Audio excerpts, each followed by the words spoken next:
Timothy 4:12 నీ యవ్వనమును బట్టి ఎవరు నిన్ను తృణీకరింపనీయకము కానీ మాటలోనూ ప్రవర్తనలోనూ ప్రేమలోనూ విశ్వాసములోనూ పవిత్రతలోనూ విశ్వాసులకు మాదిరిగా ఉండము. చాలు, దేవునికి స్తోత్రం కలుగునుగాక. హల్లెలూయా.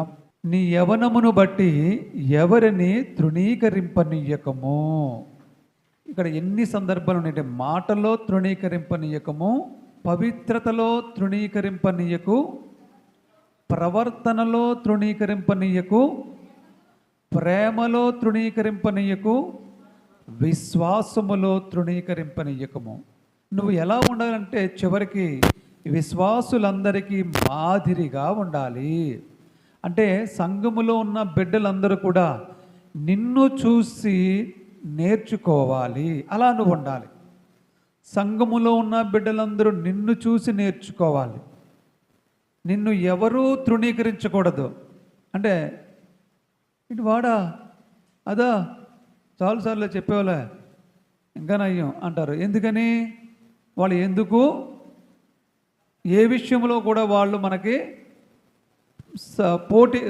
పోలిక కాదు, సరికాదు. ఏ విషయంలోనూ వాళ్ళు మంచిగా ఉండరు. అలాంటి వాళ్ళతో పెట్టుకుంటే మనం అయిపోయినట్టే. నట్టేట్లో ముంచేస్తారు. ఇంకా అనేక రకాలుగా నడి రోడ్లో వదిలేస్తారు, మధ్యలో వదిలేస్తారు. ఎందుకు? ఏ పనిలోనూ కూడా మనకి ముందుకు రారు. అలాంటి వాళ్ళతో మనము ప్రార్థనలో ముందుకు రారు, ఆరాధనలో ముందుకు రారు, మందిరానికి ముందుకు రారు, దేవుని పనిలో ముందుకు రారు. అలాంటి వాళ్ళ అనే విధంగా కాకుండా నువ్వు అన్ని విషయాల్లో మనము వాళ్ళతో వెళ్తే మనం కరెక్ట్గా రీచ్ అవ్వగలుగుతాం. మన గమ్యాన్ని మనం చేరుకోగలుగుతాం. అనుకున్న పని మనకి సక్సెస్ఫుల్గా జరగడానికి వాళ్ళు చాలా ఉపయోగపడతారు. నువ్వు పలానా వాళ్ళ దగ్గరికి వెళ్ళు, పలానా ఆవిడ సలహా తీసుకో, పలానా అతని సలహా తీసుకో అనేట్టుగా నువ్వు ఉండాలి. సంఘములో విశ్వాసులందరికీ నీవు ఒక రోల్ మోడల్గా ఉండాలి. నిన్ను చూసి వాళ్ళు మారాలి, నిన్ను చూసి వాళ్ళు నిన్ను ఫాలో అవ్వాలి. నువ్వు చేసినట్లుగా వాళ్ళు కూడా చేయాలి. ఉదాహరణకి నువ్వు ప్రార్థన ఎలా చేస్తావో వాళ్ళు అలా ప్రార్థన చేయాలి. నువ్వు ఎలా మాట్లాడతావో మంచిగా వాళ్ళు అలా మాట్లాడాలి. మంచి మాటలు మాట్లాడాలి. నోటి వెంబడి మంచి మాటలు రావాలి. ప్రవర్తన మంచిగా ఉండాలి. గౌరవించే మనం గౌరవించాలి. మనం ఇతరుల చేత గౌరవించబడాలి. ఇతరుల్ని మనం గౌరవించాలి. ఇతరుల చేత మనము కూడా గౌరవించబడాలి. ఇతరుల్ని మనం ప్రేమించాలి. ఇతరుల చేత మనం ప్రేమించబడాలి. ఇతరుల్ని మనము ప్రార్థించేవారుగా మనం పురుగొల్పాలి. అనేకులను బట్టి మనము పడిపోయిన వారిగా ఉండకుండా దేవుల్లో ఇంకా బలపడేవారుగా మనం ఉండాలి. ఎవరితో నువ్వు స్నేహం చేస్తే వాళ్ళకి మళ్ళీ తయారవుతారు. చెడ్డవారితో నువ్వు ఒక స్నేహం చేస్తే నువ్వు చెడ్డదానివి, చెడ్డవాడివి అయిపోతావు. దొంగతో స్నేహం చేస్తే నువ్వు దొంగ అయిపోతావు. మరి ఎవరితో నువ్వు మంచివారితో నువ్వు స్నేహం చేస్తే నువ్వు మంచి అయిపోతావు. ప్రార్థనాపరులతో నువ్వు స్నేహం చేస్తే నువ్వు కూడా ప్రార్థనాపరులు అవుతావు, ప్రార్థనాపరుడు అవుతావు. దేవునికి భక్తిపరులతో నువ్వు స్నేహం చేస్తే నువ్వు కూడా భక్తిపరులుగా మారుతావు. మంచి జీవితాన్ని, ప్రేమ కలిగిన జీవితాన్ని జీవించే వారితో నువ్వు స్నేహం చేస్తే నువ్వు కూడా మంచి జీవితాన్ని, ప్రేమ కలిగిన జీవితాన్ని జీవిస్తావు. పాజిటివ్ ఎనర్జీ ఉన్న వారితో నువ్వు స్నేహం చేస్తే నీ లైఫ్ కూడా పాజిటివ్గానే ఉంటుంది. నెగిటివ్ ఎనర్జీ ఉన్న వారితో నువ్వు స్నేహం చేస్తే నీ జీవితం కూడా నెగిటివ్గానే తయారవుద్ది, దిగజారిపోతూ ఉంటుంది. ఎప్పుడూ అలా ఉండకూడదు. యాక్టివ్గా దేవుని యొక్క అభిషేకం ఉన్న బిడ్డలతో ఎక్కువగా నువ్వు అంటుగట్టుబడి ఉండాలి. దేవుని ప్రార్థనా పరులతో ఎక్కువగా, దేవునితో ఎక్కువగా గడిపే వాళ్ళతో నువ్వు గడపాలి. ప్రభువుతో ఎక్కువగా గడిపే వాళ్ళతో నువ్వు గడిపితే నీకు మంచిది, నీకు క్షేమకరం అవుతూ ఉంటుంది. ముసలమ్మ ముచ్చట్లు మాని ఏమని ఉంటుందండి? ముసలమ్మ ముచ్చట్లు మానని అంటాడు దేవుడు. మనం ముసలమ్మ ముచ్చట్లు పెట్టుకుంటాం, అనవసరమైన మాటలు మాట్లాడుతూ ఉంటాం. మన నోటి వెంబడి నోరు మనకిచ్చింది దేవుడు. ఎందుకంటే అనవసరమైన మాటలు మాట్లాడడానికి కాదు, కానీ దేవుణ్ణి స్తుతించడానికి, ప్రార్థించడానికి, ఆరాధించడానికి, కీర్తించడానికి, ప్రకటించడానికి, ఘనపరచడానికి, మహిమపరచడానికి దేవుడు మనకు నోరిచ్చాడు.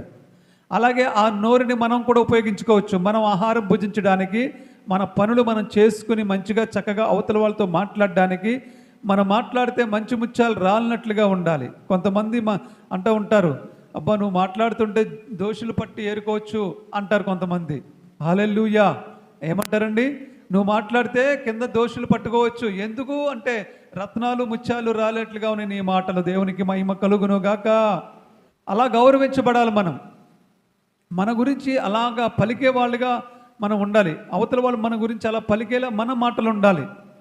ఆ విధంగా మనం చేసినప్పుడు మనము సంఘములో, దేవుని దృష్టిలో, సేవకుల దృష్టిలో మంచి సాక్ష్యం గలవాలిగా మనం ఉంటాం.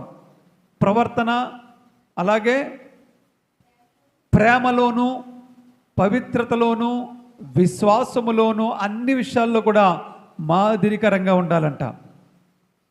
మనం ఏ నిర్ణయం తీసుకున్నా దుడుకు నిర్ణయాలు తీసుకోకూడదు. ఏ నిర్ణయం తీసుకున్నా హడావుడి నిర్ణయాలు తీసుకోకూడదు. ఏ నిర్ణయం తీసుకున్నా ఇంట్లో చిన్నపిల్లలైతే తల్లిదండ్రులతో ఆలోచించి నిర్ణయాలు తీసుకోవాలి. పెద్దవాళ్ళు అయితే పిల్లలతో ఆలోచించి నిర్ణయాలు తీసుకోవాలి. పిల్లలు వాళ్ళకేం తెలుసు అనుకోకుండా. ఈ రోజుల్లో పిల్లలు మనకంటే తెలివిగా ఉంటున్నారు. మీ పిల్లలు మీకంటే తెలివిగా ఉంటారు. మీరు పిల్లల నిర్ణయం మనకెందుకని అనుకోకండి. ఏదైనా ఒక నిర్ణయం తీసుకోవాల్సి వచ్చినప్పుడు కుటుంబం పరంగా అందరూ కూర్చుని ఆలోచించి నిర్ణయం తీసుకోండి. పిల్లలు కూడా తల్లిదండ్రుల దగ్గర కూర్చుని మాట్లాడి తల్లిదండ్రుల యొక్క సలహా తీసుకుని వారి ఆజ్ఞ మేరకు ప్రవర్తించాలి. ఎవరి మట్టుకు వాళ్ళు సొంత నిర్ణయాలు తీసుకుని దుడుకు స్వభావంతో ముందుకెళితే తర్వాత పరిణామాలు చాలా తీవ్రమైనటువంటిగా వచ్చి దానివల్ల అనేక నష్టాలు జరిగే అవకాశాలు ఉన్నాయి.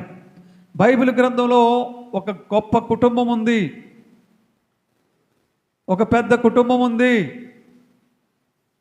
ఒకానొక సమయంలో ఒక కుటుంబము వేరే దేశంలో నుండి ఇంకొక దేశానికి వలస వచ్చారు. ఒక కుటుంబము వేరే దేశంలో నుండి ఇంకొక దేశానికి వలస వచ్చారు. వారు చాలా ధనవంతులు, చాలా భాగ్యవంతులు, చాలా ఎక్కువ సంతానం కలిగినటువంటి వారు. వచ్చి ఆ పరాయి దేశంలోనికి వచ్చి రాగానే ఆ కుటుంబ యజమాని, ఆ కుటుంబ పెద్ద ఒక 100 కోట్ల రూపాయలతో ఆ దేశంలో ఉన్నటువంటి రాజు కుమారుల దగ్గర కొంత పొలాన్ని కొన్నాడు. ఆ రోజుల్లో 100 కోట్లంటే నాకు తెలిసి ఒక 1000 ఎకరాలు 500 ఎకరాలు వచ్చి ఉండొచ్చు. కొన్నాడు. కొని అందులో మంచి ఇల్లు కట్టుకుని అందులో వ్యవసాయం చేసుకుని పశువులను కొని మంచిగా పశువులు మేపుకుంటూ వ్యవసాయం చేసుకుంటూ పశువులు మేపుకుంటూ జీవితాన్ని చక్కగా కొనసాగిస్తూ ఉన్నారు. చాలా అన్యోన్యంగా సాగిపోతూ ఉంది కుటుంబం. చాలా ఆహ్లాదకరంగా సాగిపోతూ ఉంది కుటుంబం. ఎందుకంటే ఇంటి నిండా జనం, చేతి నిండా డబ్బు, చేసుకోవడానికి పని, బోళ్ళంతా ఆనందంగా ఉంది, హ్యాపీగా ఉంది, వాళ్ళకి తిరుగులేదు. కుటుంబం చాలా చక్కగా ముందుకు సాగిపోతూ ఉంది. వారికి ఒకే ఒక కుమార్తె. ఆ కుమార్తె చాలా అందంగా ఉంటుంది, మిస్ ఇండియా లాగా ఉంటుంది, మిస్ యూనివర్స్ లా ఉంటుంది. చాలా అందమైనటువంటి కుమార్తె ఉంది వాళ్ళకి. ఆ కుమార్తె వయసుకు వచ్చింది. ఆ కుమార్తె యవన ప్రాయంలోకి వచ్చింది. ఒకరోజు ఇంటి దగ్గర ఒంటరిగా కూర్చుంది. లేకపోతే తల్లి ఉండొచ్చు, లేకపోతే ఇంకా పని వాళ్ళు ఉండొచ్చు, అందరూ ఉండొచ్చు. కానీ ఎందుకో తను ఇంట్లో ఉండి బోరు కొట్టినట్టుగా ఉంది. మీరు ఇంట్లో బోరు కొడితే ఏం చేస్తారు? సీరియల్ వేసుకుంటారు, సీరియల్స్ చూస్తారు మీరు, అవునా? లేకపోతే సెల్ ఫోన్ తీసుకుంటారు. ఇంకా సెల్ ఫోన్ అంత టైంపాస్ ఇంకొకటి ఏదీ లేదు. ఎక్కడికి వెళ్ళినా ఇంక సెల్ ఫోన్ ఎలాగుంటుందంటే, నిజంగా చెప్తున్నాను, లిఫ్ట్లోకి ఎక్కేటప్పుడు ఇలాగే చూసుకుంటూ ఎక్కుతారు, దిగేటప్పుడు కూడా మళ్ళీ ఇలాగే చూసుకుని దిగుతారు. ఇంక వాళ్ళు ఎక్కడికి వెళ్ళాలో అక్కడికి వెళ్ళేంత వరకు కూడా ఇది మాత్రం మానరు. ఏంటిది? Cell phone. ఇదే పని, ఇలాగే ఉంటారు సెల్ ఫోను. ఇంకొక విషయం ఏమిటంటే, మీరు ఎప్పుడైనా లాంగ్ జర్నీ చేసినప్పుడు ట్రైన్ ఎక్కండి. నైట్ టైంలో నైట్ కూడా మీరు ట్రైన్లో ఉండండి. నైటు ట్రైన్లో కాలక్షేపం ఏముండదు కదా, పడుకోవాలి కదా. ఎవరి మట్టుగానే బెర్తలు వేసేసుకుంటారు. సెల్ ఫోన్ లైట్లే ప్రతి బెర్త మీద. మరి 11 అయ్యే వరకు ఇరామో లేకుండా చూస్తే కాలక్షేపం అలా ఉంటుంది ఇప్పుడు.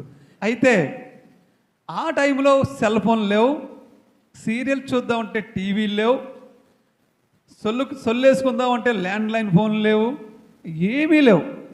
అందుకు కాబట్టి ఆ అమ్మాయి ఏమనుకుందంటే, మేము ఈ దేశానికి కొత్తగా వచ్చాం కదా, అలాగా సిటీలోకి వెళ్ళి కొంతమంది ఫ్రెండ్స్ని కలిసి అలా తిరిగి చక్కగా ఎంజాయ్ చేసి వద్దామని ఇంట్లో మరి తల్లిదండ్రికి చెప్పిందో లేదో తెలియదు, కానీ చక్కగా బయటికి వెళ్ళింది. బయటికి వెళ్ళినప్పుడు కొంతమంది కుమార్తెలు ఆమెకు పరిచయం అయ్యారు. అప్పుడు అందరూ కలిసి హాయ్ హాయ్ బాయ్ చెప్పుకున్నారు అందరూ. నా పేరు సోన్సో, నా పేరు ఇది అని అందరూ కలుసుకున్నారు. మనందరం ఫ్రెండ్స్ అనుకున్నారు. చక్కగా అందరూ కలిసి ఆ వీధులు గుండా షికారు చేస్తూ ఉన్నారు. ఈ లోపల యువరాజు, ప్రిన్స్, ఆ దేశాన్ని పరిపాలిస్తున్నటువంటి రాజు కుమారుడు అయినటువంటి యువరాజు కొంత గుర్రాలెక్కి వెనకాల ఫ్రెండ్స్ని వేసుకుని వాడు కూడా షికారుకు వస్తున్నాడు. ఈ అమ్మాయి అమ్మాయిలు ఇలా ముందుకు వస్తున్నారు, ఈ యొక్క రాజు కుమారుడు ఇలా ముందుకెళ్తున్నారు, వాళ్ళు ఇలాగ వస్తున్నారు. ఇద్దరు కలిసి ఒక చోటకు వస్తులకు ఎదురుబోదురయ్యేటప్పటికి ఆ గుర్రం మీద ఉన్న రాజు కుమారుడు కళ్ళు ఈ కొత్తగా వచ్చిన అమ్మాయి మీద పడ్డాయి. అరే, ఈ అమ్మాయి ఎవరు, భలే ఉంది, ఎప్పుడు చూడలేదు నేను, మన ఏరియా కొత్తలా ఉందేంటి, ఎప్పుడు ఇలాంటి ఫేస్ నాకు కనిపించలేదు, చూడడానికి చాలా అందంగా ఉంది, ఎవరో ఈ అమ్మాయి అనుకుని గుర్రాన్ని టకటకమంట ఆ అమ్మాయి పక్కకి నడిపించి ఒక్కసారి ఆ అమ్మాయిని అలా లాగి అలా గుర్రం మీద వేసుకుని ప్యాలెస్లో తీసిపోయాడు. దేవునికి స్తోత్రం కలుగునుగాక. ఈ లోపల కూడా ఉన్న అమ్మాయిలు బాబాయ్ అంటున్నారు. వాళ్ళందరినీ చెదరగొట్టేస్తారు. మిగతా ఉన్న సైనికులందరూ కూడా చెదరగొట్టేసేసి ఆ అమ్మాయిని గుర్రం మీద వేసుకుని ప్యాలెస్లో తీసిపోయిన తర్వాత ఆ అమ్మాయిని మానభంగం చేసేసాడు. ఆ అమ్మాయిని చెరిపేశాడు. తర్వాత ఆ ఇంట్లో బంధించేశాడు, బయటికి వెళ్ళనివ్వట్లేదు. తర్వాత వీడికి ఒక ఆలోచన వచ్చింది. వాడు కొంచెం రియలైజ్ అయ్యి దగ్గరికి వెళ్ళి ఆ అమ్మాయిని సముదాయిస్తున్నాడు. ఏమనుకోకే, మరి ఏదో పొరపాటు జరిగిపోయింది, చేసేసాను, తప్పు చేసేసాను, నువ్వేమనుకోకు, నేను ప్రేమిస్తున్నాను, ఐ లవ్ యూ అన్నాడంట. అసలు ఎవరైనా ముందు చెప్తారు కానీ ఆ తర్వాత చెప్తారా చెప్పండి? పాడు చేసిన తర్వాత, రేప్ చేసేసిన తర్వాత ఐ లవ్ యూ చెప్తారా? తప్పు కదా. ముందు చెప్పాలి. ఒకవేళ నిన్ను పెళ్లి చేసుకోవాలనుకుంటున్నాను, నిన్ను ప్రేమిస్తున్నాను, నిన్ను పెళ్లి చేసుకోవాలనుకుంటున్నాను అని ముందు చెప్పాలి. ముందు చెప్పవలసింది వెనకాల చెప్పవలసింది ముందు. అంటే చాలామంది జనం ఎలాగ ఉంటారంటే, అంటే ఆ పనిలోనే కాదు కానీ ఏ పనిలో అయినా కొంతమంది తడబడుతూ ఉంటారు. ముందు చేయవలసినవి వెనక చేస్తూ ఉంటారు, వెనక చేయవలసినవి ముందు చేస్తూ ఉంటారు. ముందు చెప్పవలసిన మాటలు వెనక చెప్తూ ఉంటారు, వెనక చెప్పవలసిన మాటలు ముందు చెప్తూ ఉంటారు. కొంతమంది పిల్లలు ఏం చేస్తూ ఉంటారంటే తల్లిదండ్రులు చెప్పకుండా ఎక్కడికో పోతారు. కొంతమంది భర్తలు కూడా ఇంటికాడ భార్య చెప్పకుండా ఎక్కడికో పోతారు. ఇంకా రాలేదేంటి ఇంటి దగ్గర ఉన్న వాళ్ళు అనుకుంటారు. తల్లి కంగారు పడిపోతూ ఉంటుంది, నా కూతురు ఎక్కడికి పోయింది, నా కొడుకు ఎక్కడికి పోయాడని. వీళ్ళేమో ఫోన్లు ఎత్తరు, ఫోన్లు చేసి చెప్పరు, ఏమైపోయారో తెలియదు, ఇంటికాడ వాళ్ళు కంగారు పడుతుంటారు. చివరికి అర్ధరాత్రి కాడో వస్తారు ఇంటికి. తల్లి మెలకుగా ఉండి చూస్తుంది, ఏమైపోయావరా, ఎక్కడికి వెళ్ళిపోయావరా, లేకపోతే ఎక్కడికి వెళ్ళిపోయావా ఏంటని అడిగితే అప్పుడు చెప్తారు అసలు విషయం. అప్పుడు ఆవిడ చిరాకుపడి కొట్టో తిట్టో చేస్తుంది. ఈ మొక్కేదో ముందు చెప్పొచ్చు కదా, నువ్వు వెళ్ళే ముందు చెప్పి సావచ్చు కదా, నాకెంత టెన్షన్ లేకపోను అని చెప్తూ ఉంటారు. అంటే చెప్పవలసింది ముందు చెప్పాలి. ముందు చెప్తే గొడవ ఉండదు. చాలామంది ఏం చేస్తుంటారంటే పని అయిపోయి చెప్తూ ఉంటారు, పనికి ముందు చెప్పరు. అలాగే భర్తలు కూడా భార్యలకు చెప్పకుండా ఎక్కడికో పోతూ ఉంటారు. పోయి ఎప్పుడో వస్తారు, ఈ లోపల ఇంటికి వచ్చిన తర్వాత పెద్ద గొడవ. ఎక్కడికి పోయావు, ఏం చేసావు, ఏంటి నీ సెల్ ఫోన్ ఎందుకు కట్టేశావు, స్విచ్ ఎందుకు ఆగిపోయింది, సెల్ ఫోన్ ఎందుకు ఆగిపోయింది, సిగ్నల్ లేదు, అలాంటి సోది చెప్పకో, అలాంటి కబుర్లు చెప్పుకో, నీ సంగతి నాకు బాగా తెలుసు, నువ్వు స్విచ్ ఎందుకు ఆఫ్ చేసావు చెప్పు, ఎక్కడ మందు కొడుతున్నావు, ఎవరితో పేకాడుతున్నావు, ఎవరితో తిరుగుతున్నావు, ఏం లేకపోయినా సరే, ఏదో పని మీద వెళ్ళినా సరే ఎన్ని అనుమానాలు వస్తాయి. ఎవరింటికాడ ఉన్నావు, ఎవరితో వెళ్ళావు, ఏ పని మీద వెళ్ళావు, మరి స్విచ్ ఎందుకు కట్టేసావు, సెల్ ఫోన్ ఎందుకు, బ్యాటరీ అయిపోయిందే బాబు, స్విచ్ అయిపోయింది బాబు అంటాడు.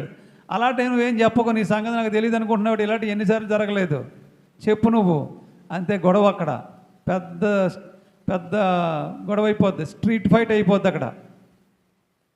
వాడు వెళ్ళేటప్పుడు ఓ మాట చెప్పి వెళ్ళిపోయాడు అనుకో, పాపం వచ్చేంత వరకు ఇంటికాడ కూర్చుని ప్రార్థన చేస్తా కూర్చుంటుంది. నా భర్తను బాగా తీసుకురాని, నా భర్తను క్షేమంగా తీసుకురా, నా భర్తను క్షేమంగా తీసుకురాని. అదే నువ్వు చెప్పకుండా వెళ్ళావనుకో, కారాలు మిరాలు నూరుతూ ఉంటుంది. ఎందుకు ఎక్కడికి వెళ్ళాడు ఎంత తేడా ఉందో చూసారా. ఒక మాట చెప్పి వెళ్తే హ్యాపీ, నో ప్రాబ్లం. భార్యలైనా సరే అంతే. కొంతమంది భర్తలకు చెప్పకుండా రాజమండ్రి వెళ్ళిపోతుంటారు షాపింగ్ చేయడానికి, ఆటో ఎక్కేసి. భర్త ఇంటికి వస్తలకు బట్టలన్నీ కొనుక్కొచ్చేస్తుంటారు. అమ్మా మళ్ళీ బట్టలన్నీ దాచేస్తారు లోపల, ఎక్కడో కనపడకూడదు. వీడికి 2-3 రోజుల తర్వాత చూపిద్దాంలే అని. ఓకేనా? చేస్తారమ్మా అలాగా? చాలామంది చేస్తారు అలాగా. భర్త ఇంటికి వస్తలకు బట్టలన్నీ కొనుక్కొచ్చేస్తారు, తెలీదు. ఒక్కొక్కసారి ఏ కారణం చేతో రావడం లేట్ అవుతుంది, భర్త ముందు ఇంటికి వచ్చేస్తాడు. ఈవిడ చూస్తే ఇరుగు పొరుగమ్మలతో కలిసి ఆటో ఎక్కి షాపింగ్కి వెళ్ళింది బట్టలు కొంటాకే. రాని దీని సంగతి చెప్తానని ఒక క్వార్టర్ వేసుకొచ్చేస్తాడు మనవాడు. మామూలుగా అయితే ధైర్యం సరిపోదు. వెళ్తాడు మంచి క్వార్టర్, ఈ వంకని ఆ వంకని కూడా వేసేస్తాడు ఎక్కువ ఇవే రోజు. ఎందుకంటే ఏమంత ఇంకా, ఎందుకంటే తప్పు ఆవిడదే కదా, అందుకు కాబట్టి ఇంకోటి ఎక్కువ వేసేస్తాడు. ఇంకోటి ఎక్కువ వేసేసి ఆ రోజు మామూలుగా ఉండదు ఫైటింగ్, ఇంకా బేభత్సంగా ఉంటుంది. మామూలు ఫైట్ కాదు ఇంకా. అమ్మా మొత్తం అంతా ఈది మోగిపోయేలాగా ఉంటుంది, బ్యాండ్ బాజా అలా జరిగింది. అదే ఆవిడ చెప్పెళ్ళిందనుకో, ఒప్పించెళ్ళిందనుకో, వెళ్ళేటప్పుడు డబ్బులు కూడా ఇస్తాడు. కాకపోతే ఇదిగో కార్డు తీసుకో, క్రెడిట్ కార్డు ఇస్తాను ఇల్లు, దాన్ని మొత్తం వాడే ఇస్తారు అవసరమైతే, లేదా డబ్బులు ఇస్తాడు. చెప్పి వెళ్ళాలి, ఒప్పించి వెళ్ళాలి. అలా చేస్తే ప్రాబ్లమ్స్ ఉండవు. ఈ అమ్మాయి కూడా ఏం చేసిందండి, ఇంట్లో చెప్పకుండా వెళ్ళినట్టుగా ఉంది. వెనకాల ఎవరు వెళ్ళలేదు, ఒకతే వెళ్ళింది, ఫ్రెండ్స్తో వెళ్ళింది, ఫ్రెండ్స్ని కలిసింది. ఆ దేశాన్ని పరిపాలిస్తున్న యువరాజు వచ్చి అడ్డుపడ్డే ఉండదు కదా యువరాజుకి, ఇంకా శుభ్రంగా గుర్రం ఎక్కించుకొని తీసిపోయి ప్యాలెస్లో చేసేసి చెరిపేసి ఇంట్లో పెట్టి బంధించేసి అప్పుడు అంటున్నాడు, నువ్వంటే నాకు ఇష్టం, నేను పెళ్లి చేసుకుంటాను అంటున్నాడు. ఆ మొక్క ముందు చెప్పకుండా చెరిపేసి మానభంగం చేసేసి అప్పుడు అంటున్నాడు, నువ్వంటే నాకు ఇష్టం, నేను పెళ్లి చేసుకుంటానని. అప్పుడు ఒప్పుకుంటుందా ఆవిడ? ఒప్పుకుందో లేదో మనకు తెలియదు, కానీ ఆవిడని బంధించేశారు కాబట్టి అప్పుడు ఇంకా ఆ సమయంలో అంటే అని ఉండొచ్చు ఆవిడ, ఎందుకంటే బయటపడాలరా బాబు ఏదో రకంగానే. సరే, ఆవిడతో ప్రీతిగా మాట్లాడి, ఇష్టంగా మాట్లాడి, ఏదో రకంగా ఒప్పించి వాళ్ళ నాన్న దగ్గరికి వెళ్ళాడు, రాజుగారి దగ్గరికి వెళ్ళాడు. తండ్రి గారు నేను అమ్మాయిని ఎత్తుకొచ్చాను, ఆ అమ్మాయే నాకు కావాలి, ఆ అమ్మాయిని నేను పెళ్లి చేసుకుంటాను అన్నాడు. ఎవర్రా అమ్మాయి అంటే పలానా వాళ్ళ అమ్మాయి అన్నాడు. నీకు బుద్ధిగా లేదురా, వాళ్ళు మన దేశం వాళ్ళు కాదురా, మొన్నే వచ్చారా ఇక్కడికి, మన దగ్గర ఒక 100 కోట్ల రూపాయలతో మన యొక్క పొలాలన్నీ కొనుక్కున్నారా వాళ్ళు, ఇక్కడ ఉంది చక్కగా కాపురం చేసుకుంటున్నారా. వాళ్ళు ఏ క్యాస్టో, ఏ మతమో, ఏ దేవుడో, మనమేంటో, మన కులమేంటో, వాళ్ళేంటో మనకు తెలియదురా, వాళ్ళమ్మాయి నీకెందుకురా అంటే ఈడన్నాడు, నాన్న నేను ఆ అమ్మాయిని పాడు చేసేసాను, నాకు కుదరదు, నాకు ఆ అమ్మాయే కావాలన్నాడు. నువ్వు చేస్తావా అన్నాడు. నాకు ఆ అమ్మాయి తప్ప ఇంకెవరు వద్దన్నాడు. సరే వాళ్ళ అడ్రస్ కనుక్కో, వెళ్ళి నేను మాట్లాడతానన్నాడు. కనుక్కున్నారు. ఈ లోపల అమ్మాయి వెళ్ళిపోయింది, 2 రోజులు 3 రోజులు అయింది, ఇంకా రావట్లేదని తండ్రి వెనక ముందుకు తిరుగుతున్నాడు. తెలిసింది, కబురు తెలిసింది, పలానా రాజుగారి అబ్బాయి తీసుకుపోయాడు, ఇంట్లో బంధించేసి చెరిపేశాడని. సరే, తన కుమారులందరూ కూడా బయటకు పొలంలోనికి వెళ్ళారు, వాళ్ళు కూడా ఇంకా రాలేదు. వాళ్ళు వచ్చిన తర్వాత పెద్ద గొడవ అయిపోద్దని ఇతను కంగారు పడుతూ ఉన్నాడు. ఈ లోపల వాళ్ళు వచ్చారు, పిల్లలందరూ వచ్చారు, ఇంటికి కుమారులందరూ వచ్చారు. తెలిసింది విషయం, కారాలు మిరియాలు పళ్ళు పటాపట నూరుతూ ఉన్నారు. మన ఇంటి అమ్మాయిని చెరపడమే కాకుండా ఇంట్లో బంధిస్తాడా, ఎంత రాజు అయితే మాత్రం, ఎంత రాజు కొడుకు అయితే మాత్రం వాడికి ఇంత దారుణమా, ఇంత అన్యాయమా, వాడి సంగతి తేలుద్దాం అనుకున్నారు. ఈ లోపల రాజుగారు పెద్ద మనుషులను వేసుకొని పెళ్లి సంబంధం కలుపుకోవడానికి వెళ్ళి ఇంటికి వచ్చాడు. లోపల కూర్చున్నారు, అందరూ అడుగుతున్నాడు, ఏమయ్యా నీ కుమార్తెను మా అబ్బాయికి ఇస్తావా పెళ్లి చేసుకోవడానికి? పోనీ వచ్చేటప్పుడు కూడా తీసుకొచ్చారా? ఆ అమ్మాయిని తీసుకురాలేదు, బంధించేసి ఇంట్లో పెట్టి పెద్ద మనుషులు రాజుగారు మాత్రమే వచ్చారు వీళ్ళ ఇంటికి. వచ్చి అంటున్నారు, మా అబ్బాయి మీ అమ్మాయిని చూసి ఇష్టపడుతున్నాడు, మీ అమ్మాయినే పెళ్లి చేసుకుంటానంటున్నాడు, కాబట్టి నువ్వు మా అబ్బాయికి మీ అమ్మాయిని ఇవ్వు, మా పిల్లల్ని మీరు చేసుకోండి, మీ పిల్లలు మేము చేసుకుంటాం, నువ్వు మా దేశస్థుడు అయిపోతావు, మాలో ఒకడు అయిపోతావు, మనం అందరం కలిసిమెలిసి ఉండొచ్చు, కాబట్టి ఒప్పుకోండి అని అడిగాడు రాజుగారు. సరే, ఇంతకీ ఆ అమ్మాయి ఎవరంటే యాకోబు కుమార్తె అయినటువంటి దీనా. యాకోబు కుమార్తె అయినటువంటి దీనా ఆ కుటుంబము, యాకోబు కుటుంబం 100 వరహాలతో ఆ రాజు దగ్గరే వాళ్ళు పొలం కొన్నారు. ఆ రోజుల్లో 100 వరహాలు అంటే ఈ రోజుల్లో 100 కోట్లు. ఆ రోజుల్లో యాకోబు 100 వరహాలు కలిగిన వాడు, 100 వరహాలతోనే పొలం కొన్నాడంటే ఎంత కోటీశ్వరుడో చూడండి. కాబట్టి యాకోబు కుమారులందరూ కలిసి అక్కడ ఉండి తన చెల్లి అయినటువంటి దీనాని నీచంగా మానభంగం చేసి బంధించి ఇంట్లో దాచిపెట్టి పెండ్లి సంబంధానికి వచ్చారని తెలిసి చాలా బాధతో ఉండి వీళ్ళతో ఒక కపటోపాయం చేస్తూ ఉన్నారు. ఏమిటా కపటోపాయం అంటే, మనం పెళ్లి కొప్పుకుందాం, వాళ్ళ సంగతి తర్వాత చూద్దాం అని చెప్పి వీళ్ళు ఏమనుకున్నారంటే, ఎస్ మేము పెళ్లి కొప్పుకుంటున్నాం, కానీ మాకు ఆచారం ఉంది, మా ఆచారం ప్రకారం మీరు చేస్తేనే మేము మీ అబ్బాయికి మా అమ్మాయిని ఇస్తాం, లేదంటే మీ దారి మీరు చూసుకొని మా దారి మేము చూసుకుంటాం, మా అమ్మాయిని మాకు అప్పగించేయండి అన్నారు. ఏంటి మీ ఆచారం అని అడిగారు. మా ఆచారం ఏంటంటే, మేమందరం కూడా పురుషులందరూ కలిసి సున్నతి చేయించుకునే ఆచారం ఉంది మాకు. సున్నతి చేయించుకోవాలి మేము. అంటే ఇప్పుడు మనం బాప్తిస్మా ఎలా తీసుకుంటున్నామో, ఇశ్రాయేలు ప్రజలు అప్పుడు సున్నతి చేయించుకునేవారు. అలా సున్నతి చేయించుకునే ఆచారం మాకు ఉంది, మీరు అది చేస్తేనే మా అమ్మాయిని మీకు ఇస్తాం, లేదంటే వెళ్ళిపోండి ఇక్కడి నుంచి అన్నారు. ఇంకా చేసేది ఏమీ లేక రాజుగారు తన కుమారుడు చూస్తే ఈ అమ్మాయిని చేసుకుని పట్టట్టు కూర్చున్నాడు. అంతేకాకుండా మానభంగం చేసేసాడు, అంతేకాకుండా ఇంట్లో బంధించేశాడు. ఆ కారణం చేత సరే మనం అందరం కలిసి అక్కడ ఉన్నటువంటి ఆ ఊర్లో ఉన్న పెద్దలందరినీ పిలిచారు. మనం అందరం కలిసి వాళ్ళ పద్ధతి ప్రకారంగా సున్నతి చేయించేసుకుందాం. సున్నతి చేయించేసుకుంటే మనం వాళ్ళు కలిసి పిల్లల్ని ఇచ్చుకుని పెళ్ళిళ్ళు చేసుకోవచ్చు. మిగతా మీరందరూ కూడా వాళ్ళ అమ్మాయిలతోనూ వాళ్ళ అబ్బాయిలతోనూ మనం సంబంధాలు కలుపుకొని హ్యాపీగా కలిసిమెలిసి ఉండొచ్చు అని రాజుగారు చెప్తే అప్పుడు అక్కడ ఉన్న పురుషులందరూ కూడా, చాలామంది అందరూ కూడా విని సున్నతి చేయించుకున్నారు. సున్నతి చేయించుకున్న తర్వాత కొద్ది రోజులు మనుషులు బయటికి వెళ్ళలేరు, బాధతో ఇంట్లోనే కూర్చోవాలి. ఆ కారణం చేత వాళ్ళు ఇంట్లో రెస్ట్లో ఉన్నారు. రెస్ట్లో ఉంటే ఈ లోపల యాకోబు కుమారులో 2 కుమారులు లేచి, సీమ్యోను లేవి అనేవాళ్ళు ఇద్దరు. లేవి అంటే ఎవరంటే లేవీయులు, అర్థమవుతుందా? లేవీయులు ఎవరంటే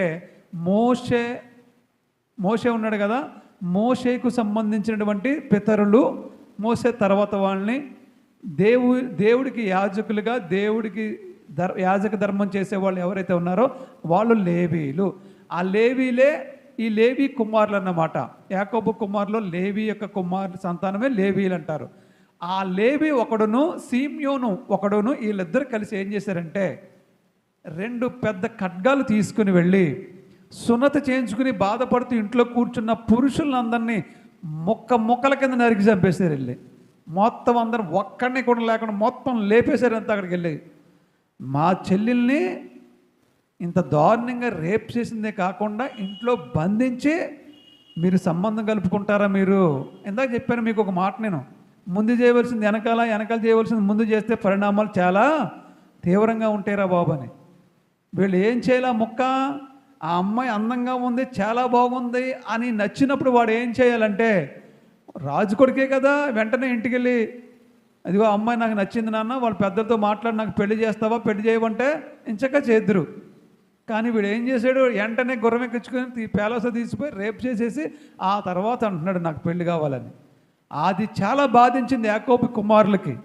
బాధించి 2 వెళ్ళి వాళ్ళ ఊర్లో దొరికినట్టు చంపు పాడేశారు. పురుషులందరినీ కూడా చంపేయడమే కాకుండా ఆ రాజు కుమారుని 2 లేపేశారు, 2 చంపేశారు. వెళ్ళి చంపేసి అక్కడున్న బంగారం వెండి అన్నీ దోసుకుని వాళ్ళ చెల్లిని బంధించున్న చెల్లెల్ని విడిపించుకుని ఇంటికి తీసుకొచ్చేసారు.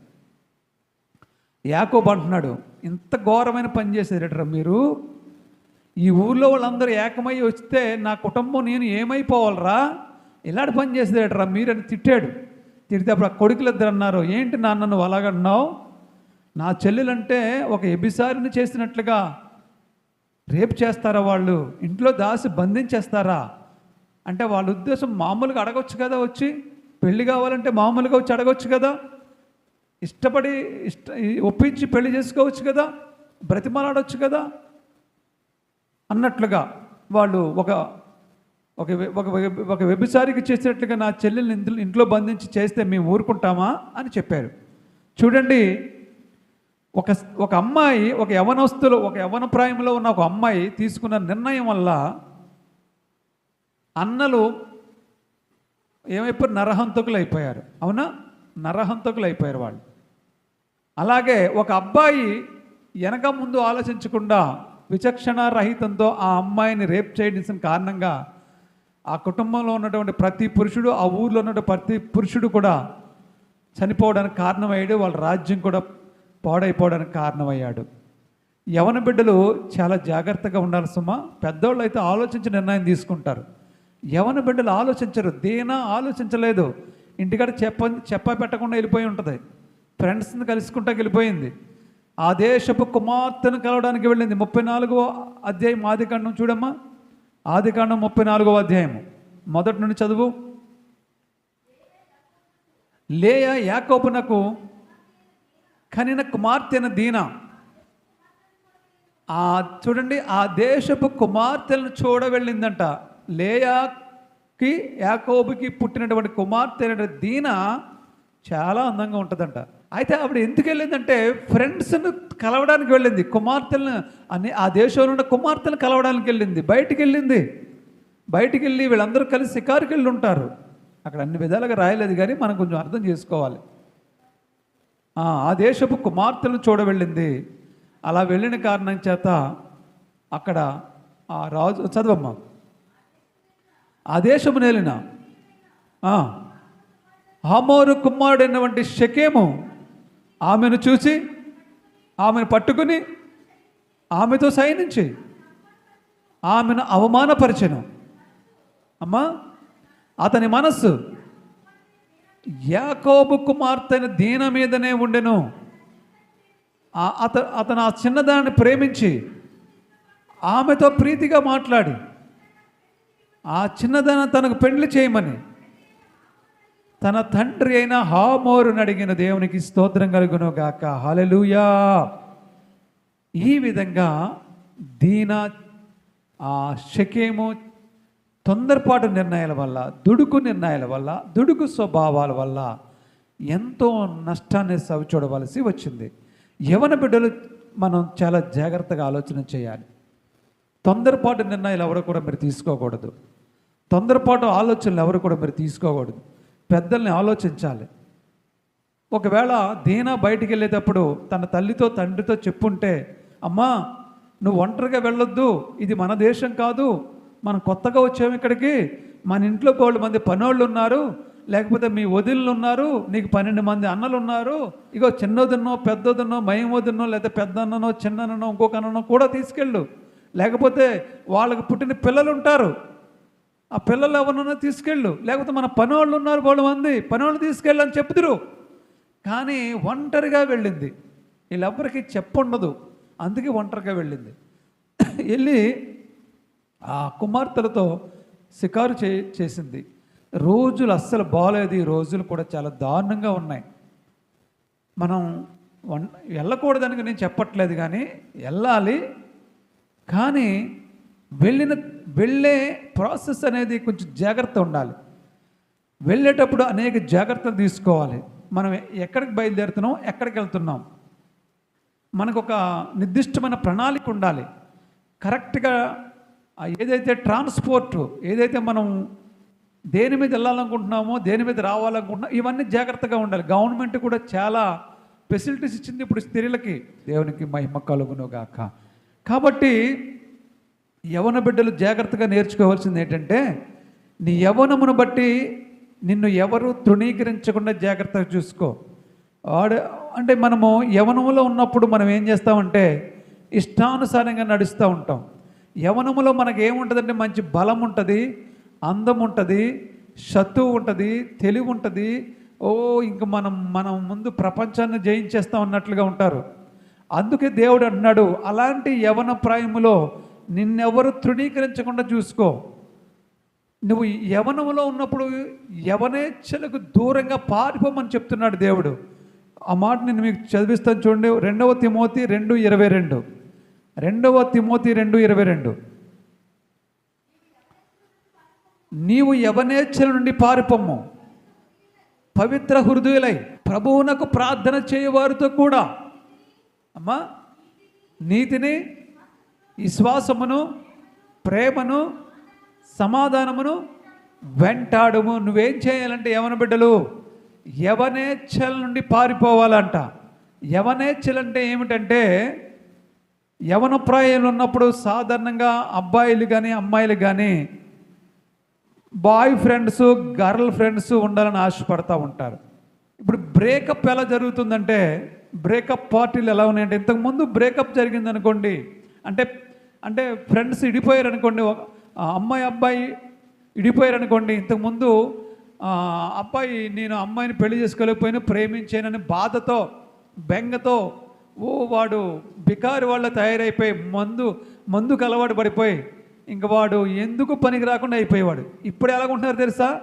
బ్రేకప్ పార్టీలు చేసుకుంటున్నారు. ఇప్పుడు పార్టీలు అంటే ఈరోజు మన ఇద్దరం విడిపోతున్నాం, ఇప్పటి వరకు మనం ప్రేమించుకున్నాం కానీ మనం పెళ్లి చేసుకోవట్లేదు, ఈరోజు మనం విడిపోతున్నాం, రండి మనం పార్టీ చేసుకుందాం, సెలబ్రేట్ చేసుకుంటున్నారు. ఎందుకు సెలబ్రేట్ చేసుకుంటున్నారు చూడండి.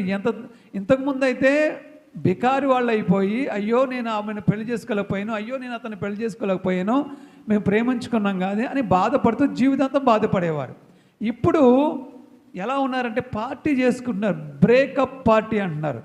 ఇద్దరు విడిపోయే ముందు మనము ఒక పార్టీ సెలబ్రేట్ చేసుకుందామని తన ఫ్రెండ్స్ని ఇద్దరు ఫ్రెండ్స్ని పిలిచి మంచి పార్టీ, మంచి విందు, మంచి ఫుడ్ అన్నీ అరేంజ్మెంట్ చేసుకుని పార్టీ చేసుకుంటున్నారు. ఇప్పుడు పరిస్థితులు అలా ఉన్నాయి. ఇప్పుడు ఆ విధమైనటువంటి ట్రెండ్ మారిపోతూ ఉంది. కానీ అవి చాలా అందుకే విపరీతమైన పరిస్థితులు వస్తూ ఉన్నాయి. అందుకే మరి పాపం పెరిగిపోయి, అందుకే ఇప్పుడు తప్పు చేసిన దాంట్లో కూడా నీతి ఉండాలి. అది మరీ దారుణంగా ఉంటుంది. ఇప్పుడు తప్పులో కూడా నీతి లేదు. దొంగ అనుకుంటాడంట, కొంతమంది దొంగలు కూడా మంచి దొంగలు ఉంటారు. అంటే వాళ్ళకి దొంగతనంలో కూడా నీతి ఉంటుంది. అంటే తప్పు చేసిన దాంట్లో నీతి ఉంటుంది కొంతమందికి. ఇప్పుడు తప్పు చేసిన నీతి లేదు, మంచి నీతి లేదు, చాలా అధ్వాన్నంగా లోకం, సమాజం తయారైపోయింది. అందుకే ప్రమాదాలు జరుగుతున్నాయి. ఎందుకు ఇలాంటి విపత్తులు జరుగుతున్నాయి అంటే పాపమే, ఇష్టానుసారమే, నీతి లేదండి. ఎవరికి తప్పులో కూడా నీతి ఉండాలి, ఆ నీతి లేదు. తప్పే చేయకూడదు. ఒకవేళ ఎవరైనా తప్పు చేసిన తప్పులో కూడా నీతి ఉండాలి. నీతి లేదు ఎవరికి. తప్పు చేయకూడదు, తప్పు చేయమని నేను చెప్పను. అసలు అంత అలాగే ఉన్నారు. ఎవరికి మానవత్వం లేదు, ఎవరికి మంచి లేదు, ఎవరికి ఏ దారి బాగుంటే ఆ దారిలో వెళ్ళిపోతారు అంతే. అది ఎదుటోడికి నష్టాన్నైనా వాళ్ళు పట్టించుకోరు, ఎదుటోడికి కష్టం కలిగినా వాళ్ళు పట్టించుకోరు, ఎదుటోళ్ళు వీళ్ళ వల్ల పాడైపోతున్నా పట్టించుకోరు. వీళ్ళకి దారి మంచిదంటే ఆ దారి వెళ్ళిపోతారు. ఎవరైనా చెప్తే వినరు, మనము అర్థిస్తున్నా వినరు, మనం బ్రతిమలాడినా వినరు. ఇంకా ఇప్పుడు ట్రెండ్ ఎలాగ ఉందంటే బ్రతిమలాడితే అస్సలే వింటలేదు, ఎదిరిస్తేనే వింటున్నారు మాట. కొంచెం బతిమలాడి చెప్పామనుకో, వీడు లొంగిపోయాడురా, వీడికి పర్లేదని మనం టైట్ అయిపోదాం, ఇంకా టైట్ అయిపోతున్నారు. ఎదిరిస్తేనే వింటున్నారు తప్ప ఇప్పుడు ట్రెండ్ అలా చచ్చింది. అది కరెక్ట్ కాదు, మరి అది తప్పు. మంచిగా బతిమలాడి మాట్లాడుకుంటే వినాలి. అందుకే మరి విపరీతమైనటువంటి పరిస్థితులు వస్తున్నాయి. ఎక్కడికక్కడే ప్రమాదాలు. మొన్నటిదాకా కరోనా వచ్చి దేశాన్ని అతలకుతల, ప్రపంచాన్ని అతలకుతలం చేసేసింది. ఇలాంటి ప్రమాదాలు ఇప్పుడు మళ్ళా పెద్ద పెద్ద ప్రమాదాలు, భయంకరమైన ప్రమాదాలు జరుగుతున్నాయి అమ్మా. కాబట్టి ఎలా ఉండాలంటే మనుషులు మనం ఏమని చదువుకున్నాం? నీ యవనేచ్ఛల నుండి పారిపో. యవనేచ్ఛలు అంటే ఒకటి friends, boy friends, girl friends, అదే కాదు యవనేచ్ఛలు అంటే. ఇంకా ఉంటాయి. మంచిగా ఆడవాళ్ళు మగవాళ్ళు కలిపి బ్రాందీలు తాగేస్తున్నారు ఇప్పుడు. మీకు తెలుసా ఒక విషయం? భార్య భర్తలు ఇద్దరు కూర్చుని తాగుతున్నారు ఇప్పుడు కొంతమంది. అర్థమవుతుందా మీకు? భర్త భార్య తాగుతుంటే గొడవలు అయ్యే వేరు, ఇద్దరు కలిసి ఏకంగా కూర్చుని తాగుతారు. మగుడు తాగొస్తే భార్య ఇంటికి గొడవ పెడుతుంది, కానీ ఇద్దరు కలిసి తాగుతున్నారు. దాన్ని ఏమంటారు? అలాంటి యవనేచ్ఛలు బిడ్డలు చాలామంది త్రాగుడికి అలవాటైపోతారు. యవన ప్రాయంలో ఉన్నప్పుడు అదొక ఫ్యాషను. సిగరెట్ కాలుద్దాం రా అంటారు, సిగరెట్ స్టైల్గా కాలుద్దాం. చిన్నపిల్లలు వాళ్ళకి టీనేజ్ వయసు వచ్చినప్పుడు అలాంటి కోరికలు కలుగుతూ ఉంటాయి. 14 సంవత్సరాల నుండి 15, 16, 17, 18, 20 లోపు ఉన్న వాళ్ళకి ఎలాగుంటుందంటే సిగరెట్ మంచి రింగులుగా వదలాలి పొగ అనుకుంటారు. వాళ్ళు స్టైల్ అనుకుంటారు. నేను కాబట్టి ఇంత స్టైల్గా సిగరెట్ కాలుస్తున్నాను అనుకుంటారు. నేను కాబట్టి ఈ విధంగా చేస్తున్నాను అనుకుంటారు. అలాగే అమ్మాయిల్లో కూడా కొన్ని కోరికలు ఉంటాయి. ఇలా ఇవన్నీ యవనేచ్ఛలు. దేవుడు అంటున్నాడు, ఈ యవనేచ్ఛలకి మీరు ఏం చేయాలంటండి? ఏం చేయాలమ్మా? దూరంగా పారిపోవాలంట. యవ్వనుడా, యవనేచ్ఛలకు నువ్వు దూరంగా పారిపో. ఎవరైనా మందు కొడతాక రమ్మన్నారా? దూరంగా పారిపో. ఎవరైనా నిన్ను ఆగతాయితనంగా రా మనం అలాగేలా తిరుగుతా ఉన్నారా? దూరంగా పారిపో. ఎవరైనా నిన్ను రా సినిమాకి వెళ్దాం, షికారుకి వెళ్దాం, లేకపోతే పార్క్కి వెళ్దాం, పిక్నిక్కి వెళ్దాం అన్నారా? దూరంగా పారిపో, వెళ్ళకు, రోజులు బాగోలేదు. ఇలా ప్రతి అంశంలో స్త్రీ పురుషులు ఇద్దరు కూడా, కొంతమంది ఉంటారండి చర్చికి వచ్చిన తర్వాత కూడా ఆ చర్చిలోనే సైట్ కొట్టేస్తూ ఉంటారు. అమ్మాయిలకి అబ్బాయిలు, అబ్బాయిలకి అమ్మాయిలు. మనకంటే ఎవరు లేరు ఇక్కడ. మనకి సైట్ కొడతాక అందరం ముసలోళ్ళవే, మనం అందరం ముసలోళ్ళవే. పడుసోళ్ళు ఎవరు లేరు ఇక్కడ, ఎవరి బిడ్డలు ఎవరు లేరు. మన బండి ఎలాంటిదంటే ఓల్డ్, ఓల్డ్, అవునా కదా? కొన్ని సంఘాల్లో అబ్బాయిలు అమ్మాయిలు ఉంటారు, యవన బిడ్డలు ఉంటారు. వాళ్ళు ఏం చేస్తుంటారంటే వాళ్ళు వాక్యాన్ని గట్టే వినరు, కానీ ఏం చేస్తుంటారు, వెనకాల కూర్చుంటారు వెళ్ళాళ్ళు. వాళ్ళు బ్యాక్ బెంచ్ అన్నమాట. స్కూల్లో కూడా అంతే. వాళ్ళు ఫ్రంట్ కూర్చోరు, మాస్టర్ తెలిసిపోతారని వెనకాల బెంచ్లో కూర్చుంటారు. వాళ్ళు వెనకాల బెంచ్లో కూర్చుని వాళ్ళు సైట్ కొట్టుకుంటూ ఉంటారు. అలాగే గిరేస్తూ ఉంటారు, ఇలా గిరేస్తూ ఉంటారు. లేకపోతే ఇలా ఒకటి చోట నుండి ఒకరు ఇలా చూసుకుంటూ మాట్లాడుతూ ఉంటారు. వాళ్ళు చర్చికి వచ్చినా కానీ అలాంటి పనులు చేస్తూ ఉంటారు కొంతమంది. చర్చిలో కూడా కొన్ని సంఘాల్లో అలా యవన బిడ్డలు ఎక్కువగా ఉన్నాయి. మనకంటే యవన బిడ్డలు లేరు కానీ మనకు అలాంటివి లేవు. కానీ కొన్ని సంఘాల్లో కూడా చెప్తున్నాను, మన సంఘంలో కూడా అని చెప్పేది. కొన్ని ఏరియాలో అలా ఉంటుంది, కొన్ని ప్రాబ్లమ్స్ అలా ఉంటాయి. కాబట్టి యవన బిడ్డలు ఏం చేయాలంటండి? యవనేచ్ఛల నుండి పారిపోవాలండి, పారిపోవాలి. దేవుడు చెప్తున్నాడు, మీరు అలాంటి తప్పులు చేయకండి అంటున్నాడు దేవుడు. అలాంటి పనులకి దూరంగా ఉండండి, పారిపోండి, మీరు దగ్గర రావద్దు. యోసేపు ఏం చేశాడండి? పారిపోయాడా లేదా? ఆ దేశంలో ఉన్నటువంటి ఆ దేశానికి పెద్ద సైన్యాధిపతి అయినటువంటి గృహ నిర్వాహకుడైనటువంటి పోతీఫర్ భార్య యోసేపుని ఎంతో బలవంతం చేసింది. నువ్వు నాతో ఉండు, నిన్ను ఈ దేశానికి పెద్దవాడిని చేసేస్తాను, నిన్ను రా అన్నది. ఆయన ఒప్పుకున్నాడా? ఏం చేశాడు ఆయన? పారిపోయాడు, అంతే. పారిపోయాడు. చివరికి ఏం చేసింది ఆమె మీద ఎక్కడ నింద పడిపోవద్దని ఆమె ఎదురెళ్ళి తన భర్తతో చెప్పేసింది. అదిగో నువ్వు తీసుకొచ్చిన యవ్వనస్తుడు నన్ను రేపు చేయబోయాడు వాడు అని చెప్పింది. అంత పని చేశాడా? మంచోడు అనుకున్నాను నేనని చెప్పి తీసుకెళ్ళి జైల్లో పాడేశాడు, అంతే. అయితే తర్వాత విషయం, అతను పారిపోయినప్పుడు బాధపడ్డాడు, దెబ్బలు తిన్నాడు, జైల్లో మగ్గిపోయాడు. కానీ దేవుడు వదిలేశాడా? ఏం చేశాడు? అతన్ని ఏం చేశాడమ్మా? ఒక దేశానికి ప్రధానమంత్రిని చేసేసాడు, ఐగుప్తు దేశానికి. దేవుడు విడిచిపెట్టలేదు. కాబట్టి యవనస్తులు ఏం చేయాలంటే పారిపోవాలి. అమ్మాయిలకి దూరంగా పారిపోవాలి యవన బిడ్డలు. అమ్మాయిలు దూరంగా పారిపోవాలి యవన బిడ్డలు, యవనంలో ఉన్నవాళ్ళు. మరి ఎవరికి దగ్గరగా ఉండాలంటే ఒక మాట చెప్పి నేను ముగించేస్తాను. యవనం అంటే ఎలాంటిదో మీకు చెప్పి నేను ముగించేస్తాను. యవన దశ చాలా శ్రేష్టమైనది. ఎందుకు శ్రేష్టమైందంటే బైబిల్లో 2 ఆదాములు ఉన్నారు. మొదటి ఆదాము, కడపటి ఆదాము. మొదటి ఆదాము ఎవరు? ఆది కాండంలో దేవుడు సృష్టించిన మనిషి. కడపటి ఆదాము ఎవరు? ఎవరు పెట్టారు ఆయనకు ఆ పేరు? కడపటి ఆదాము అని ఎవరు పెట్టారు? యేసు ప్రభువుకి చాలా పేర్లు ఉన్నాయి. ఒక పేరు కడపటి ఆదాము. ఎవరు పెట్టారు ఆ పేరు? పౌలు గారే పెట్టాడు. దేవునికి స్తోత్రం కలుగును గాక. పౌలు గారు పెట్టాడు కడపటి ఆదాము అని యేసు ప్రభువుకి పేరు. దేవునికి మహిమ కలుగును గాక.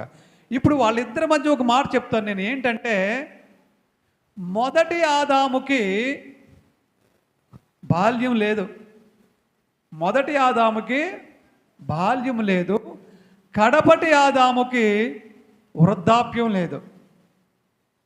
నిజమా కాదా మాట? నిజమేనా? మీకు అర్థమైందా? మొదటి ఆదాముకి బాల్యం లేదు. బాల్యం ఉంది ఆయనకి. ఏం చేశాడు దేవుడు? మట్టిని తీసి బొమ్మను చేసి ఒక యవ్వన ప్రాయుడిగా చేసి పెద్ద మనిషిగా చేసి, అంటే పెళ్ళిడికి వచ్చిన మనిషిగా చేసి, తన యొక్క నాసిక రంధ్రముల ద్వారా దేవుని యొక్క జీవవాయును ఆదిలో ఆయనలో ఊదితే నరుడు జీవాత్మ ఆయన. అప్పుడు ఆ యొక్క ఆదాము యవన ప్రాయములో ఉన్న మనిషిగా తయారైపోయాడు. ఇప్పుడు యవనస్తులు చేయవలసిన పని ఏంటో చెప్తాను మీకు.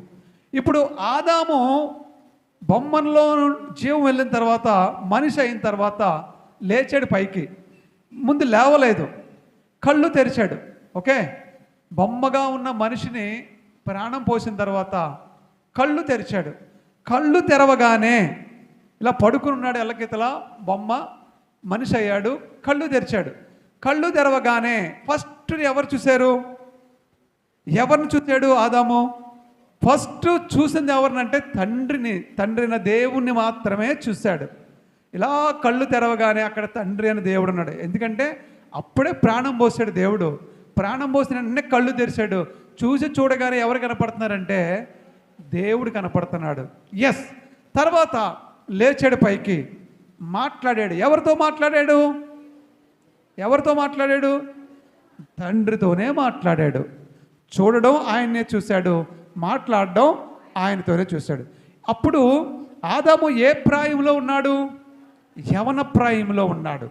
ఇప్పుడు యవనస్తులు ఫస్ట్ ఎవరిని చూడాలి?